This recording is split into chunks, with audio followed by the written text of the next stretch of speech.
So guys this is Rahul and welcome back to micro classes. हमारी जो हरियाणा की कुछ मेन यूनिवर्सिटीज़ हैं उनकी बीएड की रेगुलर क्लासेज चल रही हैं। इन क्लासेज में हम इंपॉर्टेंट क्वेश्चंस कवर कराते हैं जो आपके पेपर में बार बार आ रहे हैं।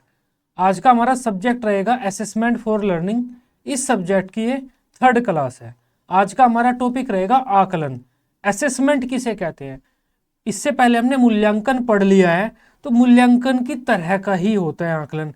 जो मूल्यांकन का अर्थ होता है वही अर्थ हमारा आकलन का होता है।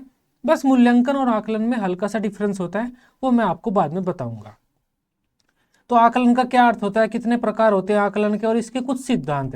आकलन या मूल्यांकन के सिद्धांत, ये भी क्वेश्चन कई बार आपके पेपर में आया है, तो इसे भी आज हम डिस्कस कर लेंगे। ये सब चीजें आज हम कवर करने वाले हैं। तो यहाँ से देखो, इस तरह के क्वेश्चन आते हैं आपके पेपर में कि इन पर टिप्पणी लिख दिए, या अधिगम का आकलन या अधिगम के लिए आकलन, इनका अलग अलग अर्थ भी आ जाता है शॉर्ट क्वेश्चन में। बाकी जो बच्चे नोट्स वगैरह की क्वेरी करना चाहते हैं, पेड नोट्स लेना चाहते हैं इजी लैंग्वेज में लिखे हुए स्पेशली आपकी यूनिवर्सिटी के लिए, तो ये नंबर दिया हुआ है, इस नंबर पर कॉन्टैक्ट कर सकते हैं, आपको नोट्स मिल जाएंगे। तब आज का हमारा टॉपिक है आकलन। अब आकलन को इंग्लिश में हम असेसमेंट बोलते हैं। आकलन मतलब हम अंकन कर रहे हैं, बच्चों को नंबर दे रहे हैं परीक्षाओं में, और एक आकलन मतलब आंकना, अंदाजा लगा रहे हैं उनकी योग्यता का, उनकी अक्षमता का, उनकी उपलब्धि का। इसका मतलब भी वही होता है जो हमने मूल्यांकन में पढ़ा था, लेकिन मूल्यांकन एक व्यापक कॉन्सेप्ट है जो आकलन से बड़ा होता है। अगर हम आकलन और मूल्यांकन की बात करें, दोनों का मतलब वही है। एक टीचर का क्या काम है? कक्षा में पढ़ाना। पढ़ाने के बाद वो बच्चों के ज्ञान की जांच करता है कि जो मैंने पढ़ाया है उसमें से बच्चों ने कितना सीख लिया है। तो वो जो उनके ज्ञान की जांच करता है, उस जांच करने की प्रक्रिया को हम आकलन कह देते हैं। जैसे आप पेपर देते हैं ना, साल के लास्ट में पेपर देते हैं, और जब आपकी क्लासेस चलती है तो बीच बीच में आपको टेस्ट भी देने पड़ते हैं। तो वो जो टेस्ट होते हैं, जो पेपर होते हैं, वो आपका आकलन ही होता है। तो आकलन क्या होता है? एक ऐसी प्रक्रिया है जिसके द्वारा एक टीचर को ये पता चलता है कि बच्चों के पास किस सब्जेक्ट की कितनी नॉलेज है, उनकी प्रोग्रेस कैसी चल रही है, उनके वीक पॉइंट और कमजोर पॉइंट कौन कौन से हैं, और हमारे जो शैक्षिक उद्देश्य में कितने प्राप्त हो गए हैं। सेम ये चीजें हमने मूल्यांकन में पढ़ी थी, तो दोनों बातें बिल्कुल सेम है। आकलन और मूल्यांकन लगभग हम सेम मानते हैं, हल्का सा अंतर होता है इनमें।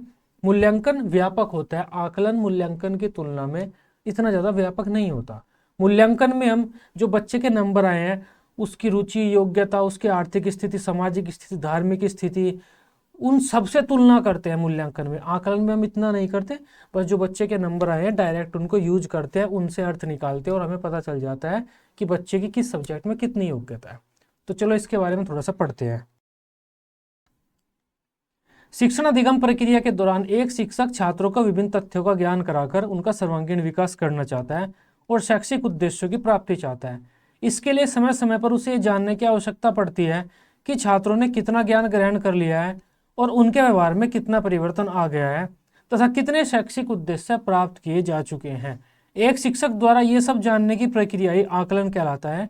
अतः आकलन एक ऐसी पद्धति है जो शिक्षक को छात्रों की वास्तविक प्रगति के विषय में जानकारी देता है और यह बताता है कि छात्रों की विभिन्न विषयों में प्रगति कैसी चल रही है। तो आई बात समझ में? अब देखो, एक टीचर का क्या काम है? क्लास में आएगा, वो बच्चों को अलग अलग सब्जेक्ट की नॉलेज देगा, अलग अलग कॉन्सेप्ट बच्चों को पढ़ाएगा।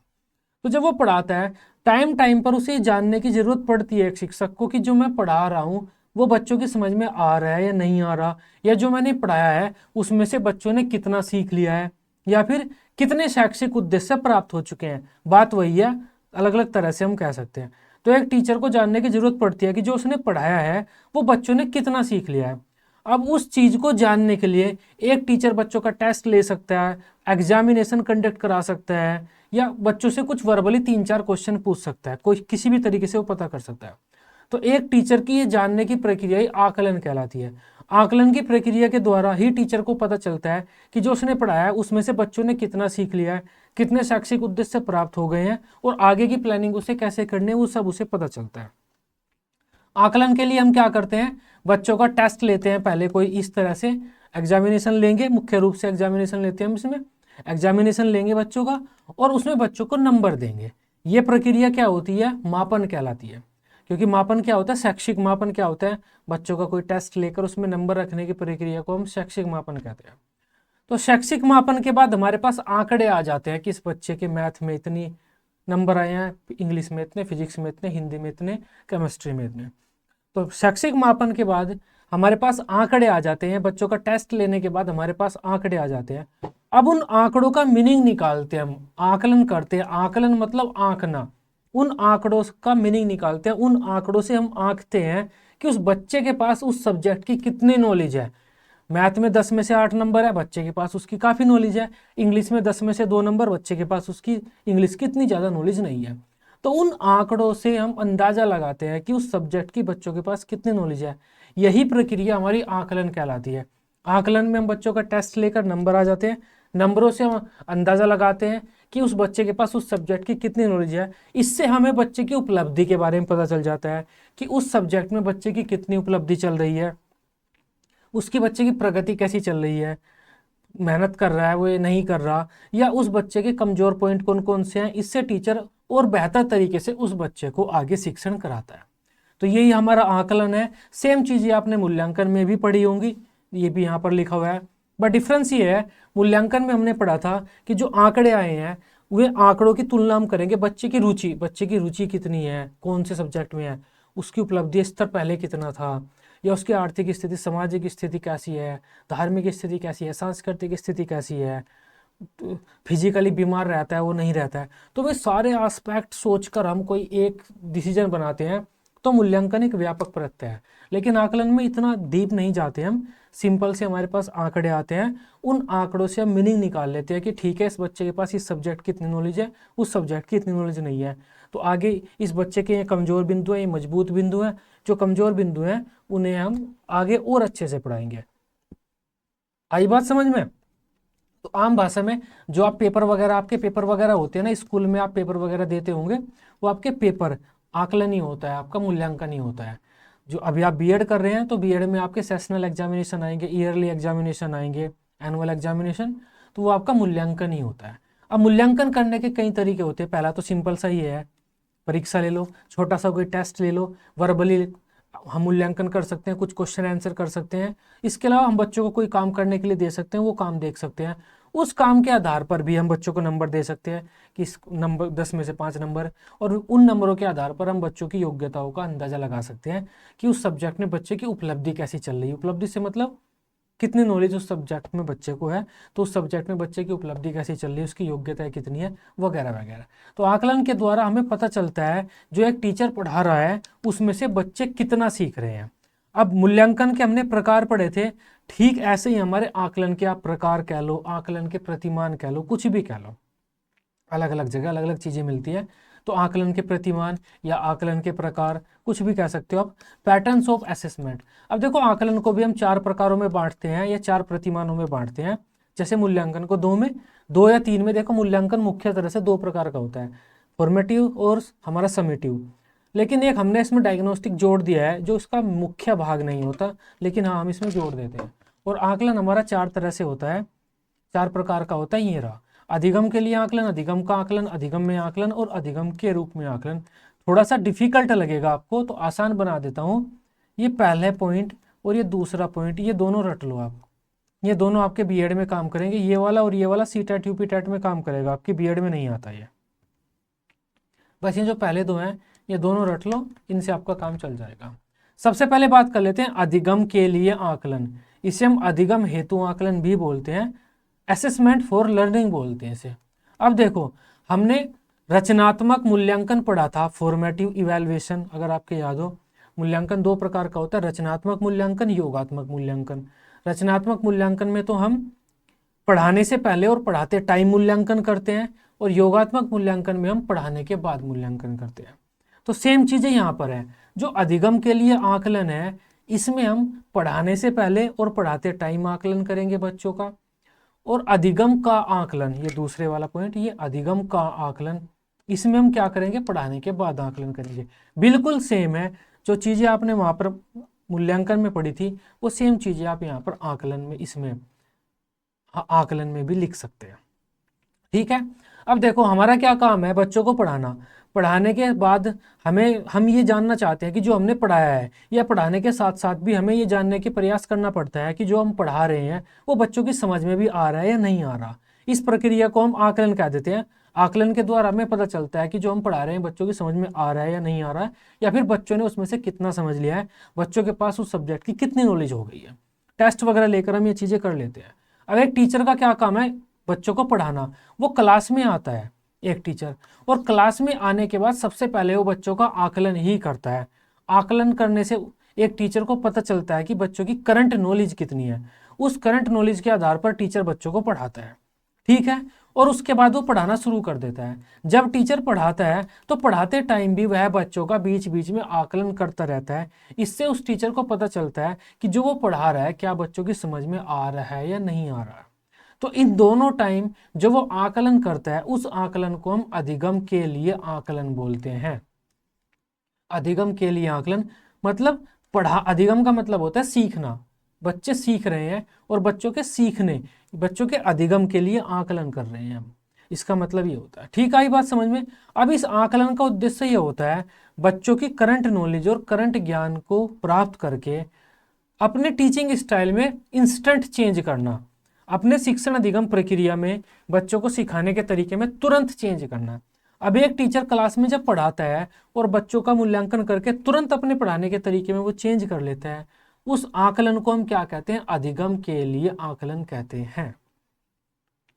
आ रही है बात समझ में। पेपर में ये भी आ सकता है अधिगम के लिए मूल्यांकन किसे कहते हैं, क्योंकि मूल्यांकन और आकलन को हम लगभग सिमिलर ही मानते हैं। तो पढ़ाने से पहले और पढ़ाते टाइम एक टीचर जो बच्चों का आकलन करता है वो अधिगम के लिए आकलन होता है। इस आकलन का उद्देश्य होता है बच्चों के करंट नॉलेज को जानकर अपने पढ़ाने के तरीके में तुरंत सुधार करना। एक टीचर क्लास में पढ़ा रहा है और वो बच्चों से कुछ क्वेश्चन पूछता है। अगर बच्चे उन क्वेश्चंस का आंसर नहीं दे पाते तो टीचर को पता चलता है कि जो वो पढ़ा रहा है बच्चे नहीं समझ पा रहे, तो वो तुरंत उस बात को दूसरे टीचिंग मेथड से बताएगा, दूसरे तरीके से बताएगा, मतलब अपना पढ़ाने का तरीका बदल देगा वो। तो इसमें एक टीचर ने क्या किया, बच्चों के ज्ञान की जांच करके या बच्चों का आकलन करके तुरंत अपने पढ़ाने के तरीके में परिवर्तन कर दिया। तो इस तुरंत अपने पढ़ाने के तरीके में हम जब भी परिवर्तन करते हैं उस आकलन को हम अधिगम के लिए आकलन कहते हैं। ठीक है, वही सब चीजें यहाँ पर लिखी हैं जो मैंने आपको बताया है। एक होता है अधिगम का आकलन। पढ़ाने के बाद एक टीचर को बच्चों का आकलन करना पड़ता है ये जानने के लिए कि जो उसने पढ़ाया है उसमें से कितना बच्चे समझ पाए हैं, उसका पढ़ाया हुआ कितना सफल रहा है। यहाँ पर एक टीचर ये जानना नहीं चाहता कि जो उसने पढ़ाया है या जो वो पढ़ा रहा है तुरंत सुधार करना है उसमें। यहाँ पर एक टीचर अपने पढ़ाने में तुरंत सुधार नहीं करना चाहता, बल्कि एक टीचर ये जानना चाहता है कि जो उसने पढ़ाया है उसमें से कितना बच्चों ने सीख लिया है, आज का उसका पढ़ाया हुआ कितना सफल रहा है। उस प्रकार के आकलन को हम अधिगम का आकलन कहते हैं। हम रोजाना बच्चों को पढ़ाते हैं, जब हमारा पढ़ाना खत्म हो जाता है तो पढ़ाने के बाद हम बच्चों से कुछ क्वेश्चन आंसर करते हैं क्लास छोड़ने से पहले, ये होता है हमारा अधिगम का आकलन। इसके द्वारा हमें पता चलता है कि जो मैंने पढ़ाया है आज उसमें से बच्चों ने कितना सीख लिया है, मेरा आज का पढ़ाया हुआ कितना सफल रहा है। यहाँ पर मैं अपने पढ़ाने के तरीके में तुरंत सुधार नहीं कर रहा, बल्कि मैं अपने पढ़ाने की सफलता और असफलता की जानकारी प्राप्त करना चाहता हूँ कि जो मैंने पढ़ाया है वो कितना सफल रहा है। तो इस प्रकार के आकलन को हम अधिगम का आकलन कहते हैं। अब अधिगम का आकलन हम कब कब कर सकते हैं? सबसे पहला तो रोजाना अपनी क्लास के बाद कर सकते हैं अधिगम का आकलन। अधिगम का आकलन हमेशा कार्य की समाप्ति के बाद किया जाता है, शिक्षण कार्य के। रोजाना क्लास खत्म करने के बाद हम अधिगम का आकलन कर सकते हैं, या किसी पाठ के खत्म होने के बाद हम अधिगम का आकलन कर सकते हैं, या किसी यूनिट के खत्म होने के बाद हम बच्चों का अधिगम का आकलन कर सकते हैं, या 6 महीने में हम अधिगम का आकलन कर सकते हैं बच्चों के, क्योंकि एक सेशन हाफ सेशन समाप्त हो जाता है ना, या पूरे साल में जो एनुअल एग्जामिनेशन होते हैं वो भी आपका अधिगम का आकलन ही होते हैं। किसी चीज के, किसी कार्य की समाप्ति के बाद अगर आप आकलन कर रहे हैं ये जानने के लिए कि जो आपने पढ़ाया है वो कितना सफल रहा है, वो अधिगम का आकलन है। लेकिन पढ़ाते टाइम या पढ़ाने से पहले आप बच्चों का आकलन कर रहे हैं ये जानने के लिए उनकी करंट नॉलेज कितनी है, उस आधार पर आप तुरंत चेंज करना चाहते हैं अपने टीचिंग मेथड को, उसे हम कहते हैं अधिगम के लिए आकलन। ये दो ही इंपॉर्टेंट है, दो ही आपके पेपर में आएंगे, लेकिन ये दो और हैं, हल्का हल्का सा इन्हें बता देता हूं मैं। अधिगम में आकलन का मतलब ये होता है इसमें एक टीचर शिक्षण प्रक्रिया के दौरान ही बच्चों का आकलन कर लेता है, अलग से कोई क्वेश्चन नहीं पूछता उनसे। जैसे एक टीचर लैंग्वेज पढ़ा रहा है तो 4-5 बच्चों से कह देगा चलो इस पैराग्राफ को पढ़ो, तुम इस पैराग्राफ को पढ़ो, वे बच्चे तो पढ़ रहे हैं, वो उनके पढ़ने में ही समझ लेगा, इनका उच्चारण कैसा है, वर्ड मीनिंग कैसे है, इनके समझ रहे हैं नहीं समझ रहे हैं। तो शिक्षण अधिगम प्रक्रिया के दौरान ही एक टीचर बच्चों का मूल्यांकन कर लेता है, आकलन कर लेता है, वो अधिगम का आकलन कहलाता है। अधिगम में आकलन, अधिगम में आकलन असेसमेंट इन लर्निंग, मतलब बच्चों के सीखते टाइम ही बच्चों का मूल्यांकन कर लेना अलग से। वो इसमें इसमें अधिगम में आकलन में हम अलग से बच्चों से कोई क्वेश्चन वगैरह या पेपर वगैरह उनका नहीं कराते। एक होता है अधिगम के रूप में आकलन, अगर हम बच्चों को 4-5 क्वेश्चन दे और उन्हें कहें इन क्वेश्चन को करो और बाद में खुद की जांच करो कि तुमने सही किया या गलत किया, ये होता है हमारा अधिगम के रूप में आकलन। ऐसा भी एक टीचर करता है, मैथ वाला टीचर करता है, फिजिक्स वाला करता है, 4-5 क्वेश्चन बच्चों से कह देगा करो, जब बच्चे कर लेंगे फिर उन्हें कहेगा अब इसे अपनी कॉपी में चेक करो, जो रियल कॉपी मैंने बनवाई थी पहले जिसमें मैंने सॉल्यूशन कराए थे, अब स्टेप बाय स्टेप देखो कि क्या गलती आपने की। यहाँ पर बच्चे खुद का आकलन कर रहे हैं, उन्होंने जो गलती की है, उनके पास कितनी नॉलेज है, किस टॉपिक को मैं कितने बेहतर तरीके से प्रेजेंट कर सकते हैं, वो बच्चे खुद आकलन कर रहे हैं। तो इसे हम अधिगम के रूप में असेसमेंट एज लर्निंग कहते हैं। एक और होता है स्कूल बेस्ड असेसमेंट होता है, 5वां पॉइंट इसका स्कूल बेस्ड असेसमेंट होता है, वो भी सीटेट में आता है। जो आपके इंटरनल एग्जामिनेशन होते हैं वो स्कूल बेस्ड असेसमेंट होता है, एक एक्सटर्नल होते हैं एक इंटरनल होते हैं, तो इंटरनल को हम स्कूल बेस्ड असेसमेंट बोलते हैं। ठीक है, अब सिद्धांतों की बात कर लेते हैं। पेपर में आपके बार बार आ रहा है, लॉन्ग में भी आता है, शॉर्ट में भी आता है कि आकलन या मूल्यांकन के अलग अलग सिद्धांत कौन से हैं। तो 8 सिद्धांत मैंने लिखे हैं, बहुत आसान है, मैं इन्हें अच्छे से एक्सप्लेन करूंगा, एक बार में आप इन्हें समझ लेंगे और जो आपके दिमाग में बात रह जाए पेपर में वो लिख कर आ जाना।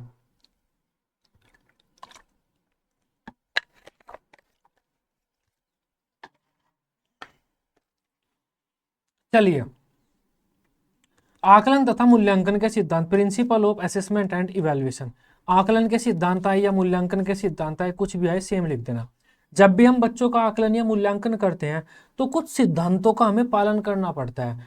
कोई भी आकलन है वो इन सिद्धांतों का पालन करता है, इस बात को आप ऐसे कह सकते हैं। या फिर जब हम बच्चों का आकलन करते हैं तो आकलन करने के लिए जो हम टेस्ट वगैरह बनाते हैं ना, जो क्वेश्चन हम बच्चों से पूछेंगे, वो जो टेस्ट वगैरह बनाते हैं वो टेस्ट इन सिद्धांतों के आधार पर होना चाहिए। या जो हमारा आकलन, हम बच्चों का आकलन कर रहे हैं वो आकलन इन सिद्धांतों के आधार पर होना चाहिए, उस आकलन में ये सारे सिद्धांत सम्मिलित होने चाहिए। एक एक करके मैं बताता हूँ आपको। सबसे पहला वैधता, हमारे आकलन में वैधता होनी चाहिए, मतलब जो परीक्षण, जो टेस्ट पेपर हमने बच्चों के लिए बनाया है उसमें वैधता होनी चाहिए।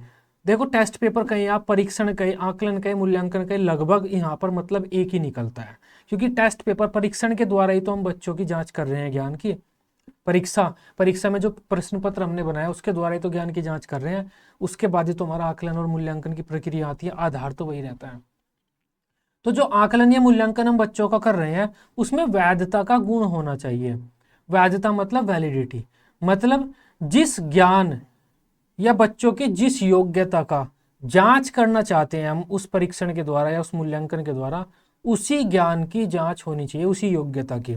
अगर हम बच्चों का मूल्यांकन कर रहे हैं ये जानने के लिए कि बच्चों के पास नाउन की कितनी नॉलेज है, तो वो मूल्यांकन ऐसा होना चाहिए जो उनकी नाउन की ही नॉलेज की चेक करे। ऐसा नहीं है उसमें हमने प्रोनाउन और टेंसेस वगैरह के क्वेश्चन ज्यादा रख दिए, नाउन के नहीं रखे। तो जिस मूल्यांकन को अगर हम कोई मूल्यांकन डिजाइन कर रहे हैं तो वो मूल्यांकन अपने उद्देश्यों के आधार पर होना चाहिए, या फिर जिस कौशल की जांच करने के लिए हम मूल्यांकन को डिजाइन कर रहे हैं वो मूल्यांकन उसी कौशलों की जांच को करने वाला होना चाहिए। मूल्यांकन के इस गुण को या इस सिद्धांत को उसका वैधता कहते हैं। मूल्यांकन की वैधता किसे हम कहते हैं? अगर कोई मूल्यांकन पेपर, कोई परीक्षण उसी चीज की जांच करता है जिस चीज के लिए उसका निर्माण किया गया है, इसे हम कहते हैं वैधता। नेक्स्ट है हमारा विश्वसनीयता। अब उसी चीज की तो जांच कर रहा है, अगर कोई मूल्यांकन जिस चीज की जांच के लिए निर्माण किया गया है, जिस ज्ञान या कौशल या जिस सब्जेक्ट के जिस टॉपिक की जांच के लिए किसी मूल्यांकन का निर्माण किया गया है, अगर वो मूल्यांकन उस कौशल और उस ज्ञान की जांच बिल्कुल ठीक करता है तो उसके इस सिद्धांत को हम विश्वसनीयता कहते हैं। अगर किसी मूल्यांकन में विश्वसनीयता का गुण है या अगर कोई मूल्यांकन विश्वसनीयता के सिद्धांत का पालन करता है, इसका मतलब है जिस ज्ञान, जिस कौशल या जिस उपलब्धि की जांच के लिए उस मूल्यांकन का निर्माण किया गया है वो उसकी जांच बिल्कुल ठीक करेगा। आई बात समझ में? अगर मैंने नाउन की चेक करने के लिए कि बच्चों के पास नाउन का कितना ज्ञान है, नाउन के ज्ञान की जांच करने के लिए एक मूल्यांकन का निर्माण किया है और वो उस ज्ञान की जांच बिल्कुल ठीक ठीक करता है, तो वो तो विश्वसनीयता का गुण होगा। और अगर नाउन की ही जांच कर रहा है तो वैधता का गुण होगा।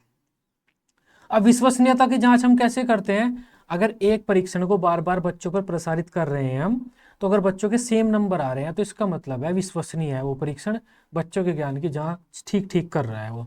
कोई जो बच्चा कम इंटेलिजेंट है उसके नंबर कम आने चाहिए, जो ज़्यादा इंटेलिजेंट है उसके नंबर ज़्यादा आने चाहिए, जिसके पास ज़्यादा नॉलेज है उसके पास उसके नंबर ज़्यादा आने चाहिए। ऐसा नहीं है कि सब उल्टा पुल्टा हो जाए।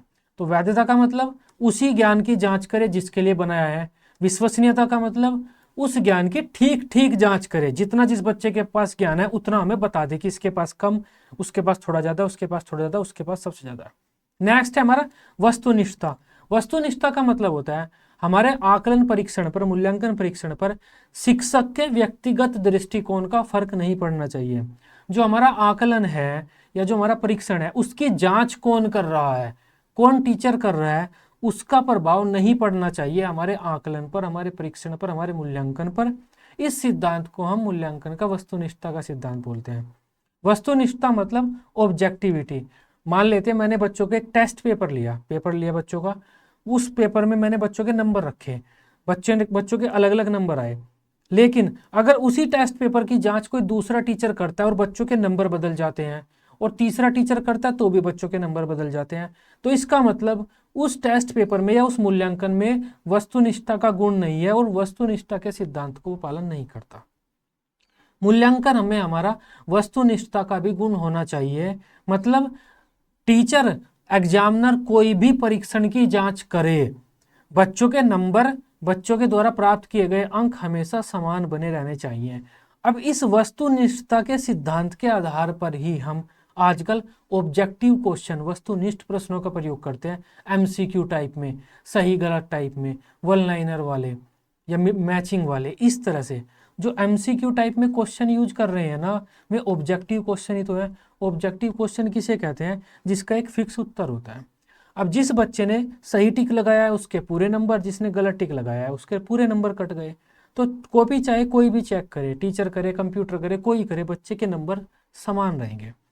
तो हमारे मूल्यांकन का वो गुण या वो सिद्धांत जिसमें उस पर एक जो हमारे एग्जामिनर होता है, जो हमारा एग्जामिनर होता है, टीचर होता है, जो उस मूल्यांकन की जांच करता है, उसका प्रभाव नहीं पड़ता। एक मूल्यांकन को हम कितने भी टीचर से जांच कराएं, उस मूल्यांकन की कितनी बार जांच कराएं, अगर बच्चों के द्वारा प्राप्त किए गए अंक हमेशा समान बने हुए हैं तो उस सिद्धांत को हम मूल्यांकन का वस्तुनिष्ठता का सिद्धांत बोलते हैं। नेक्स्ट है हमारा मानक।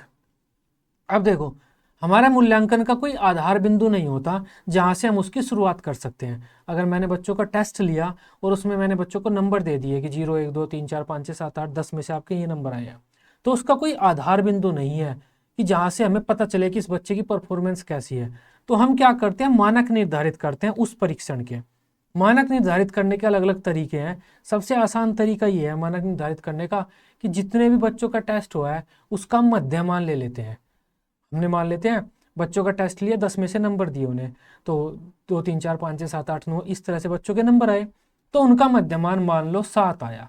तो ये जो 7 है उस परीक्षण के लिए मानक कहलाएगा। इस परीक्षण का मानक या इस मूल्यांकन का मानक 7 होता है। जिस बच्चे के 7 या 7 से ज़्यादा नंबर, वो उसने अच्छा परफॉर्मेंस दी है, और जिस बच्चे के 7 या 7 से कम नंबर, उस बच्चे की परफॉर्मेंस अच्छी नहीं है।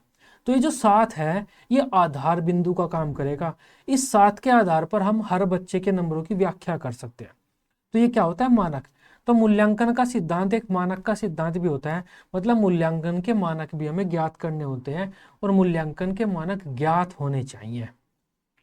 अगर ये हमारे पास 7 नहीं है तो हम इतने अच्छे से व्याख्या नहीं कर पाएंगे कि जिस बच्चे के 6 नंबर आए हैं उसके कम आए हैं, ज़्यादा आए हैं, या जिस बच्चे के 2 नंबर आए हैं उसके कम आए हैं, ज़्यादा आए हैं। इतने अच्छे से व्याख्या नहीं कर पाएंगे हम बिना मानक के।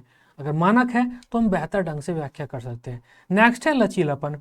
जो हमारा मूल्यांकन का जो डिजाइन हमने बनाया है वो फ्लेक्सिबल होना चाहिए, हल्का फुल्का लचीला होना चाहिए। बिल्कुल फिक्स नहीं होना चाहिए कि 10 क्वेश्चन 10 के 10 करो या फिर आधे घंटे के लिए करो बीच में अगर लाइट चली गई, या फिर अलग अलग तरह के बच्चे हैं, उन हर बच्चे को हम एक ही तरह का मूल्यांकन प्रश्न पत्र दे रहे हैं। कोई बच्चा देख नहीं सकता, कोई बच्चा सुन नहीं सकता, कोई ढंग से लिख नहीं सकता। तो हमारा मूल्यांकन ना लचीला होना चाहिए, जिसे समय व स्थिति के अनुसार उसमें हल्का सा हम परिवर्तन कर सके। कोई बच्चा देख नहीं सकता तो हम कहेंगे चलो तुम इस चीज को बोलकर सुनाओ। कोई बच्चा सुन नहीं सकता, उसे हम कहेंगे तुम इस चीज तुम्हें मैं थोड़ा सा ज्यादा टाइम दे देता हूँ। किस बच्चे को लिखने में दिक्कत होती है तो मैं उसे आधा घंटा फालतू दे दूंगा। तो ये क्या है, हमारे मूल्यांकन में लचीलापन होना चाहिए। नेक्स्ट है निष्पक्षता, इम्पार्शियलिटी। अब भेदभाव नहीं करना चाहिए उस मूल्यांकन को।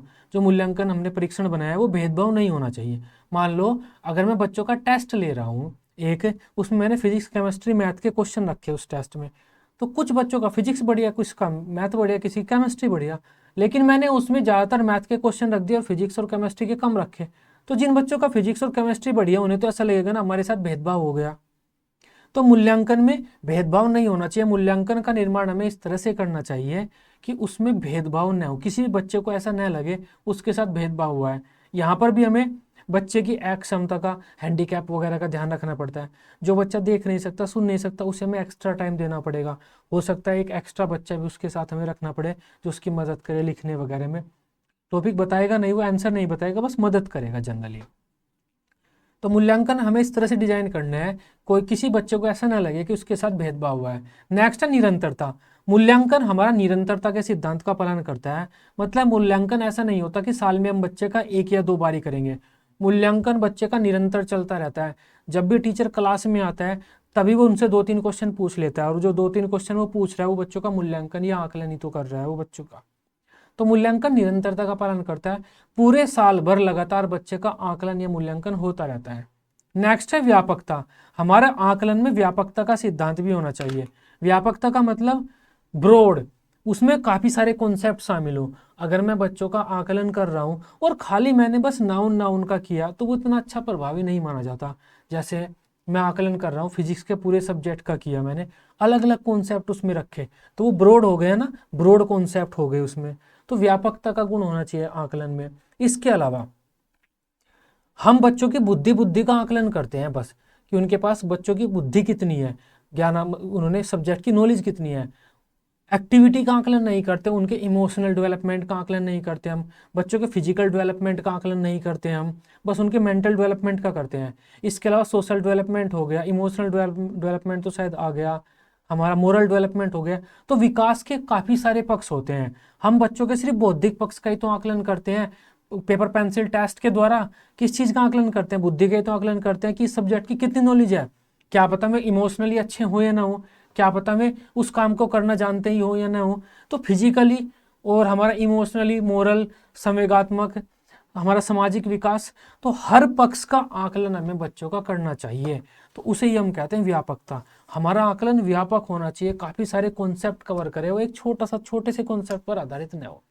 तो ये सारे होते हैं हमारे आकलन के सिद्धांत। बाकी जो नोट्स वगैरह हैं, नोट्स में तो ये अच्छे से एक्सप्लेन मिलेंगे आपको ईजी लैंग्वेज में।